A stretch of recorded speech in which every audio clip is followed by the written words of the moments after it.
Okay, I'm gonna do right in front of you a Caprese salad. You know, it's important to have a very sharp knife whenever you're cutting tomatoes. Otherwise, you'll just smash them. It's also good to have really fresh ingredients that are crisp if you can get them on hand. But this is going to be live in time. Well, not live per se, but as I make it, I'm not going to cut.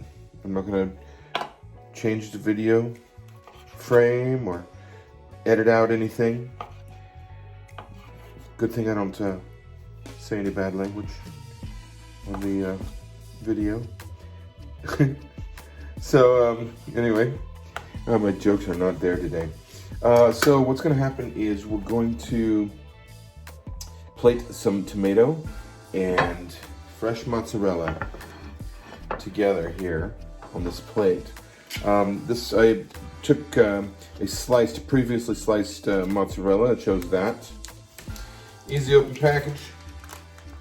But I just thought it'd be nice to just do this, real time with you guys instead of, cutting and you guys don't know what happens behind the scenes. So I just want you to know that you can do this on your own. What I usually do is I'll start this way. Yeah, let's start this way. You got that all in the frame right there? Start this way. Oop, you can eat that piece because it's the end piece. And then I'll just start building it like this. Okay. You gotta eat when you cook, right? Bam! Camera would say. Something like this. Is this the right length? You have to estimate sometimes how much material you have and how it's gonna fit on a plate too. It's always important to get your estimates right. Because you want things to look right, right? Right. Okay, so there's one. Let's see, 1, 2, 3, 4. I can do one more row. What if I change that a little bit? I messed my spacing up a little bit, but that's all right. I'll say, wait, I can get maybe one more. Didn't like that piece at first, but it's gonna work for me. 2. Boom. Just building this real quick. Try not to take too much of your time, but you will have a good idea on how to make your caprese.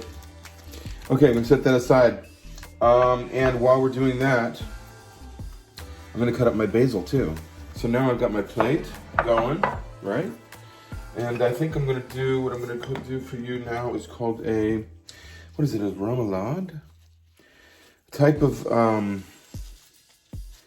preparation for the basil. What I just did was I just got all my leaves together, biggest one on the bottom. I'm gonna roll this up. I'm not that good at rolling. I won't make any jokes about that though. And so you just roll this up into a little ball. You see what I'm doing there?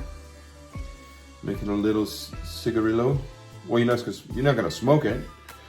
But anyway, so, and then you just cut small pieces like that off, and you're gonna get little sprigs basically of basil. Okay, gonna come out like this. They're gonna look really nice when you dress the plate.